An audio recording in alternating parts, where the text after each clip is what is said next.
This is the Federal Mobility Policy Update with our panelists, Yonah Freemark from the Urban Institute, Beth Osborne from Transportation for America, Martha Roskowski from the Mobility and Access Collaborative, and Darryl Young from the Summit Foundation. This week, with actions on the Bipartisan Infrastructure Framework, what's actually happened? How does it affect transportation? What comes next? And how can we fix this not so great proposal? All that and more on this week's edition of the Federal Mobility Policy Update. Welcome to another edition of the Federal Mobility Policy Update. So much to talk about what's happened on the Hill regarding the Bipartisan Infrastructure Framework, as well as what does it mean for transportation, both nationally and what does it mean to climate. With us, we have a panel to talk about that, to break it down. We've got Beth Osborne from Transportation for America. Hi, Beth. Hello. We've got Yonah Freemark from the Urban Institute. Hi, Yonah. Hi, everybody. And we've got Martha Roskowski from the Mobility and Access Collaborative, a funder collaborative. Hi, Martha. So let's go into three things. What's happened, what comes next, and how do we fix this? Let's start with the $550 billion infrastructure framework, which we're just getting a peek into, and we're getting a lot of intelligence. Both of you are getting a lot of intelligence as to what is likely to happen and what does it mean. So it's so much more than just the amount of money. It's how do you spend that money, or how can you spend that money? Let's start with Beth. Beth, what's your readout? Well, it's a continuation of an approach we've used for many years now. It's about money, not policy. There's a focus on getting more money spread around to everything, as opposed to what are the outcomes we have gotten or expect to get or want to get. And this just really digs deeper into that approach. The second thing that's really interesting is how quiet the House has been, except for Chairman DeFazio, who has been quite passionate and loud and is clearly dedicated to a focus on outcomes. But we will have to wait and hear what Speaker Pelosi plans to do in response to the Senate, and if she'll demand some guarantees on a reconciliation vote to pass this. And the last thing is, we have so much to do no matter what. If this bill gets passed, even in this shape, there is a ton that this administration can do to make these programs operate better and more in favor of racial equity, climate change, staving it off, and public health. But and there's a ton that we can do in the states as well to make sure they're spending the money better than Congress requires them to. Great. You know, what are your three quick hits? What is top of line for you? So I think what's interesting about this bill and the proposals going forward in the Senate right now is that they move away from the principles that President Biden put forward when this was first being discussed earlier this spring. Principles revolving around the idea of equity and the environment, much of which had to do with connecting transportation and land use. I think there was this idea that we could use transportation investments as a way to change our communities and to improve the experience of people in them. One of the big programs that was put forward by the president was something called Reconnecting Communities that would replace and improve connections between highways that had been, communities that had been affected negatively by highways. That was destroyed by this bill, unfortunately. So I'm very concerned that we're losing the focus of this proposal, moving away from the idea of connecting transportation and land use and towards just investing, as Beth says, in transportation. The second takeaway that I think is really important is that this bill would actually substantially expand our spending on intercity rail. Amtrak has put forward a major proposal to improve intercity rail service around the country, and that is important. And I think we should take that seriously as a net positive. But it will be interesting and important to make sure that Amtrak and other agencies move forward on that in an effective and efficient way rather than just sort of throw the money out the window. And then my third takeaway is about holding our states and localities accountable for the spending that they conduct. Most of the money coming from this bill is going to go sent down to states and local governments. We need to make sure that they're doing the best that they can and doing it in a way that does actually achieve those equity and environment outcomes that we really want to see. That's great. So let's go into a little bit of the mechanics of what happened this last week. There were negotiations. They were all done in private, unlike the House, which put forward perhaps one of the best and most sterling pieces of legislation regarding transportation in an entire generation. The Senate met in private with a limited number of people commenting. Basically, the House was shut out. Specifically, let's go over what are the mechanics regarding the bipartisan infrastructure package, which you've heard about, reauthorization of the Federal Surface Transportation Act, which is the ongoing funding mechanism, and what's in the budget, because I understand that there was a passage of a budget for operations at USDOT. Who would like to start with that? Yeah. Just before we start, I just want to note that we're recording this Friday morning, July 30th. And it's an evolving thing, right? We understand that the new Senate text just came out, all 2,500 pages of it. So when you're watching this may be slightly old news. There may be updates, but I do think we can give a good idea of the lay of the land currently. Yeah, where are we at, folks? Your mileage may differ. Yes. It's a warning. It's a good consumer warning. So let's talk a little bit about what we've learned in the last week around the mechanics and the politics of it. Who wants to start? I can start. So what we understand is the Surface Transportation Reauthorization Bill that was moving on a parallel track and is passed every 5 to 7 years has been added to this framework as the policy to control how the transportation dollars are spent. They are defaulting to the bills that were passed in the Senate. Now, quick reminder, the Senate divides up its jurisdiction between 4 committees to get anything done on transportation. The Environment and Public Works Committee handles highways. The Banking and Housing and Urban Affairs Committee handles transit, a remnant of the transit program originally coming out of HUD.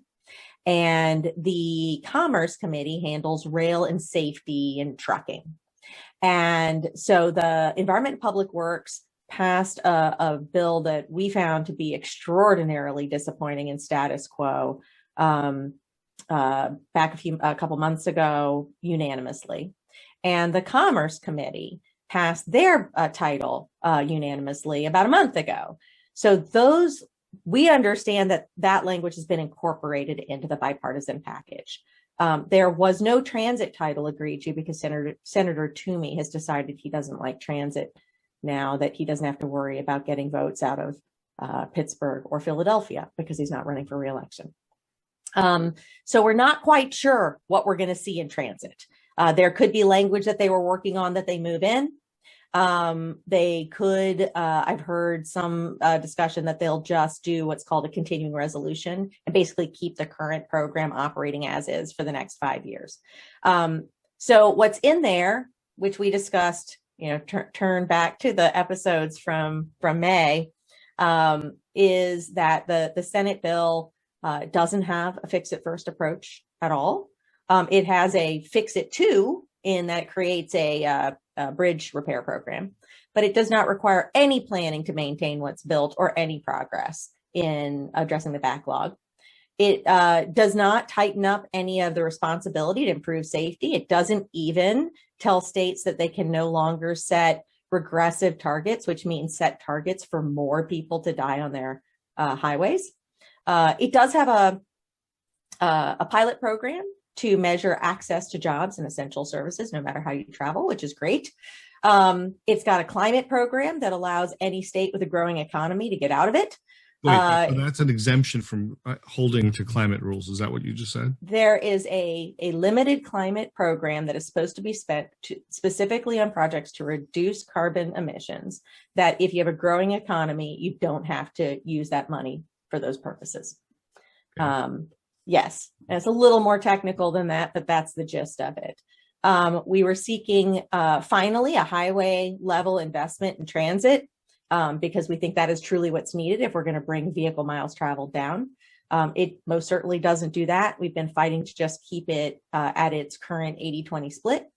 And we are hoping to see operations support for transit in order to encourage that highway style investment. That's certainly not there. So basically, what they're incorporating in is a very status quo bill that, the status quo program has not delivered good results on climate equity or public health. But the hope from the Senate is if you put more money into it, it will change the outcomes. So basically, if we're grading this, it gets an F. We gave it an F. We have a checklist. It got all X's. Okay.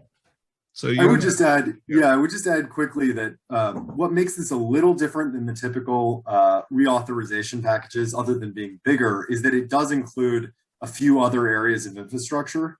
And that is worth pointing out just insofar as this makes this legislation a bit different than what we saw, with the FAST Act. And so it includes funding for power infrastructure, water infrastructure, and broadband infrastructure, all of which are obviously important investments, but probably not the focus of our discussion. Well, and I don't know a lot about what's in that. I haven't been following it as closely. I run Transportation for America, not Broadband for America, so I don't know. But that language could be quite good. I'm just not aware. I will say there are also two very positive things I do want to point out in this. One is what the Commerce Committee passed in regards to rail is great. It creates not just a more stable program for intercity rail, and support for short line rail and freight rail, but also it creates the ability for there to be more interstate compacts to plan for rail. We work very closely with the Southern Rail Commission. It's been essential to getting funding to reestablish service in Louisiana, Mississippi, and Alabama. There are many other great reforms and changes to Amtrak that I think will result in much better customer service and much better service overall. And while the Reconnecting Communities program is so small as to probably not actually build anything or not much, it does exist. So they've raised at least the issue that this needs to occur. Unfortunately, they're spending a lot more money to disconnect communities. That's good to know. Yonah, so you've been communicating through Twitter about what was initially proposed and then what we ended up with. Like so much of it is so much lower, and in some cases, just a token. I'd like you to expand a little bit about some of the things that what we had hoped to get. Of course, it's an aspiration, and what we ended up with. If you could just go into some detail, just so our audience has a better sense of why this can be so disappointing and why this is in some ways disappointing. Right. So I think it's worth putting this bill into the context of the broader situation in Washington. So we'll get a little bit more into that, but I just want to point out what's going on. So the Biden administration put forward the American Jobs Plan back in the spring. And this jobs plan was a much larger proposal that was going to include funding for manufacturing, funding for housing and schools, funding for care. Now, over the course of the last few months, there's been negotiations, as many of you know, within the Senate on a bipartisan basis that has ended up with this much smaller, tighter transportation, water, power, and broadband focused bill. In the meantime, there's been discussion in the Senate about moving some of those other activities over to a reconciliation bill that would be passed only by Democrats. That's something that we'll get to in a few minutes. But what's interesting is that over the course of the last few months, going from the original Biden proposal up to now, there have actually been some dramatic changes in the focus of the transportation elements of this infrastructure proposal. So some of the major changes are, number one, the complete reduction in size in the Reconnecting Communities program that we've talked about. And I think that raises major concerns about the interest of senators in using transportation as a device to encourage social equity. It's no longer, focused on trying to make sure that communities that were unfairly and unjustly affected by the construction of the interstate system would be able to, get some restorative justice. There's virtually no money, as Beth said, in that right now. The second is that the focus on electrifying the vehicle fleet, which was a major element of the original Biden proposal, has been substantially reduced.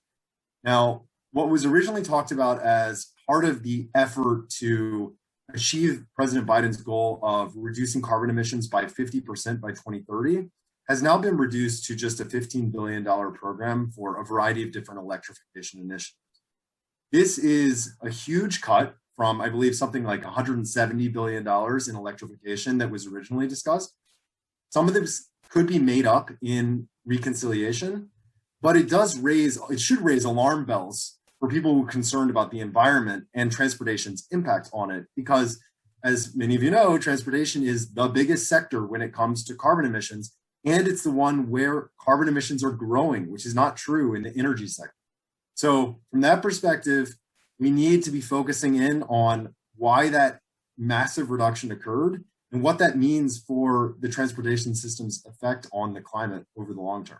Well, and I have to point out that there's a huge belief that all we have to do is electrify our fleet, that we're putting all of our eggs in that basket.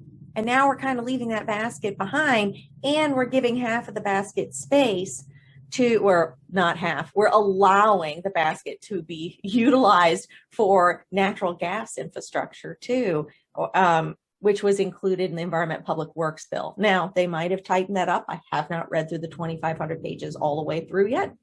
But that was something that has been discussed all the way through, that they can't get an electrification program put together without allowing that money to go to natural gas infrastructure and possibly propane as well. So just remember, we got a group that doesn't think they really have to work on the infrastructure side. And they've been encouraged by many different corners to believe that. And it means that all those that didn't care about this stuff had to do was target that one thing that we put all our eggs in the basket of and take that down. And now we're really left with very little to show for climate. Right. A lot of the conversation I know in the transportation world has been what part of the needed emissions reductions can come from electrification, and how do we tackle the rest of it? The VMT reduction, reducing miles traveled, which is, stop building highways, stop expanding highways, do better transit, make biking and walking a better option, bring in pricing. We know the playbook, and it seems like this bill has just undermined every piece of that playbook, that we're not investing in EVs, and we're not investing in the work to make it easier for people to travel without a car, to get around without a car. Okay, so we could spend all of our time diving into that, but I think we should move on. Explain the process. Senate votes on this bill. House gets involved. How does reconciliation fit into this mix? Just, what's the lay of the land in terms of, Senate, Congress watchers and, folks who want to interject their opinion into this process? What comes next? So we're hearing they're going to work through the weekend. I've heard from some corners they may actually entertain amendments. I don't know if they've got a rock solid group of people that will just oppose every amendment. I don't know if they'll limit them. I find that very strange, but I know office is preparing them, so we'll see. I don't know what the House will do, but Nancy Pelosi has said before that she wants assurances that reconciliation will pass before she allows the House to take up this legislation. There's been some talk from Senator Sinema saying that she will not support a reconciliation approach after the bipartisan package passes. But then President Biden says that that's not exactly what she meant. So there's a lot of shenanigans yet to be had. I will say that I would be stunned if people like Manchin and Sinema said, yeah, we struck a deal where we had to give some and the Republicans had to give some, but we'll take all the stuff we gave back in a reconciliation package. It doesn't really fit them. The other thing is we seem to think we're having this conversation in private. The Republicans are hearing this too. And if I am negotiating a bipartisan package, the notion that I'm negotiating in good faith and you're going to take everything back in a reconciliation is a good enough reason for me to kill this. So I would imagine there's some agreements being gotten by the Republicans to make sure this is held, in place. And if there is a reconciliation that Manchin and Sinema and some others that I think are standing in their shadows agree to, it'll be about other issues and not this. And how all that plays out, have no idea. Yeah, I think Beth is right that unfortunately for people who are interested in the transportation space, the reconciliation bill is unlikely to focus on infrastructure, especially transportation infrastructure, as its primary theme. It's just unrealistic given that they've spent the last 6 months having private and public negotiations about infrastructure. And the Senate is not going to be interested in reigniting those conversations. That's just my prediction about what's going on. I think that reconciliation is more likely to focus on things like Medicare expansion and other important, but not infrastructure related issues. And so we should keep that in mind as we're talking about this. The other thing that's worth pointing out is that, as this proposal, this bipartisan infrastructure bill at this point includes reauthorization as part of it, it is including all the policy elements that, again, will not be included in reconciliation. So reconciliation is not likely to include policy elements because it's more about throwing money at existing programs than it is about changing those programs. So even if there were more money, it wouldn't change the policies directly. And procedurally, it's hard to get policies in it. Reconciliation is a budget strategy. It's about numbers. And you might remember earlier in the year, there was a fight with the parliamentarian about what could be included, whether or not, there were some voting issues that could go in, immigration issues that could go in. You can't do policy on reconciliation. That's why, as some people point out, it is a little biased against Democratic priorities, because most Democratic priorities are in policy and not in spending. And Republicans, it's often more on the spending side. So, some of the things we're looking to change, like create a fix-it-first policy, you can't do that in reconciliation. That's not okay. So, just one more question before we move on. Could more money for reconnecting communities or for transit be added? Theoretically. Yes. Theoretically, right. But why Likely. would Mitch McConnell agree to this if we're just going to come back and plus up the stuff we care about? Yes. Yeah, that's what I'd be thinking. We should not be seduced by the idea that we can fix this in reconciliation. We should not be seduced by the idea that reconciliation is inevitable. 45 days ago, all the reporting was about how unlikely it is. And then somehow all the reporters were convinced that now it is inevitable. If it was that easy to get your priorities through, no one would care about the filibuster. So it feels that we've gotten our answer on policy. Our window for policy was in this BIF, in this bipartisan infrastructure framework. Now it's about how do we spend that? How much more money do we spend, or are we capable of spending? Not how do we program that money, but buckets of money. Let's talk about how to fix, if that's possible, some of the elements of what has transpired. What are the methods to fix it? What are the issues we need to highlight that can fix this? I'll start with you, Yonah. What do you think is capable? You are very emphatic in saying absolutely. We've had our shot. We're limited. How do we fix this? So obviously we shouldn't give up hope. This is, we're still operating in a realm of opportunity. There are chances to change things. I think those changes can occur in a variety of different ways. One is literally in the Senate debate, though, as Beth pointed out, this is moving very quickly. And this could be out of that chamber before we even blink an eye if Senator Schumer has his way. And so that is a major concern when it comes to policy. On the other hand, I have seen many instances of bills transforming themselves at the very last minute without much information going into the public sphere. And so if there is a senator out there who wants to make some good policy changes as part of this legislation, there's an opportunity to make a few amendments that might get passed very quickly that I could see as a positive. Now, this would then move into the House, which, as Beth was discussing, may or may not be integrated with reconciliation. But one thing that's worth pointing out is that if House members want to make a big deal out of this and change this legislation, they have the opportunity to do so. But whether they'll face extreme pressure from the president and members of the Senate not to change anything is unclear. I think there's going to be a lot of people out there who say, well, the Senate already passed things. Do you really want to risk making a change? It would force it to go back to the Senate.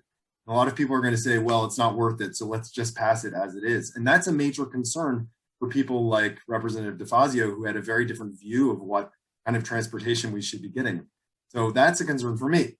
However, all that said, that's all at the federal level. And that's where I think we need to go and look at the state and local level. So, there's a lot of money in this bill, $110 billion designated for highways, bridges, and some major infrastructure projects as well.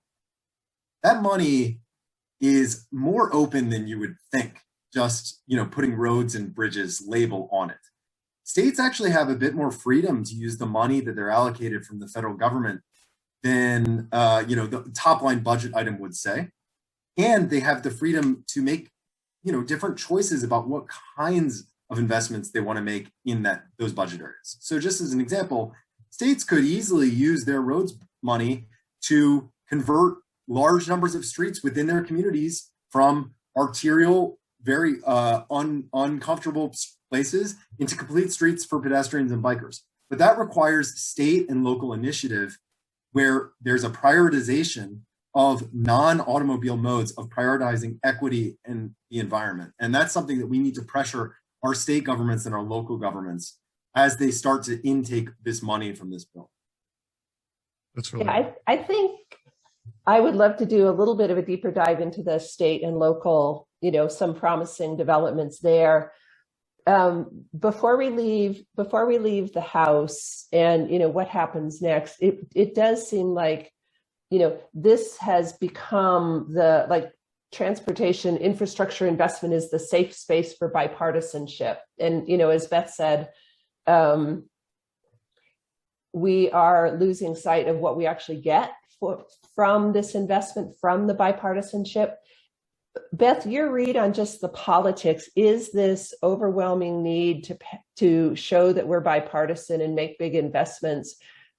What do you think happens in the House? I know we don't know what happens in the House, but just a little bit more on those dynamics. I know AOC is saying this is ridiculous, but there is going to be a lot of pressure to not bollocks this up and, and provide the Republicans with an opportunity to say the Democrats don't care about their communities, yada, yada, yada. Well, and they have a much broader purview, and we have to keep that in mind. They're thinking about much broader policy than transportation. As Yonah pointed out, there's much broader policy than transportation in this bipartisan framework. But if you get into reconciliation, we're going truly huge at that point. And they may be faced with supporting a lot of money without proper direction for how it's spent for transportation in order to get big healthcare funds out. How do you make that decision? So I think the focus of the House is going to be, okay, well, if we're not getting any consideration of what we passed in transportation, what are we getting? And that will be the basis of negotiations there. And then we'll have to see how the Republicans feel about that. And if what they feel like the president's getting overall is worth tanking this altogether, which they could do. They agreed to a January 6th commission and then opposed it in the last minute. So we still have some negotiations there. I just want to point out that, we focused on the president and his priorities of climate and equity and public health and recovery and things that we see him abandoning. Republicans have abandoned just as much of their priorities. The notion of true local control. Local governments have no control over this money. Properly shepherding the taxpayer dollars and keeping costs down. We don't do that in transportation. We do maximum cost solutions that we know won't work and throw good money after bad. Both sides are completely policy free. And it's just a money game. So we're going to have a negotiation that doesn't have a lot to do with transportation policy. It might have to do with other policy, but it's not going to have to do with transportation policy. As usual, right? Transportation is not top line for anybody except us, right? And our loyal followers, a very small contingent. But I think there is some validity. Small, but, powerful. No, not even powerful, committed, dedicated. Smart. I think there's a broad consensus around wanting to make sure our money is not wasted, right? Because there is a narrative about waste, fraud, and abuse. There was a report that came out this week from the Eno Center titled Saving Time and Making Sense, a Blueprint for Building Transit Better. It showed why does it cost so much more money to do things in the United States in comparison to other places. It's a good study. Legislators will be well as we try to fix this, let's take the meager dollars we have. If states have control, let's make sure the contracting and the business work that is done, the cost of doing these things is reduced so we have more money to go around. I know, Martha, in Colorado, the state is trying to look at vehicle miles traveled and to reduce as a strategy, reducing that as a strategy to climate. Unpack a little bit about that as we emphasize what Yonah said, is that if the money's going to roll out, the states have so much control. Yeah, states that want to have control can have control. And I would say some have no interest in it whatsoever. In Colorado, it's interesting, our legislature passed a House Bill 1261 a few years ago that put the state on the track to develop a climate roadmap.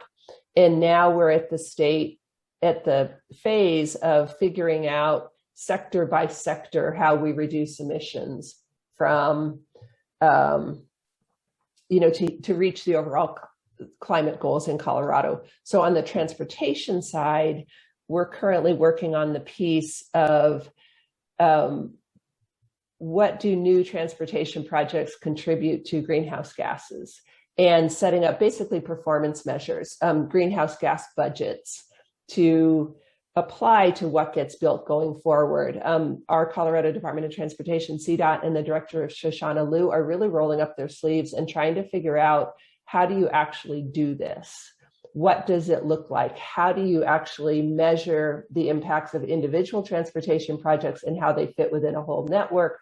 What are the equity implications? The co-pollutants beyond greenhouse gases? What are the impacts on adjacent communities? How do you model these projects to really understand what they're doing?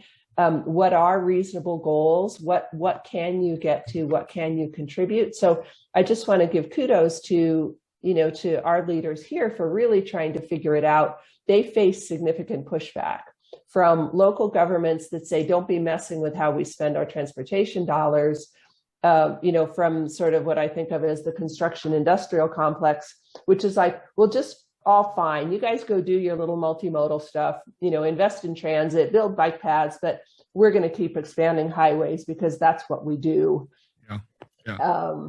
So anyway, it's not easy work at a state level, at a local level, but I do think there's a lot of hope, and, wish us luck here in Colorado that we end up with something that, that really can link greenhouse gas emissions and transportation projects and really be thoughtful about what we build going forward, how we use that money.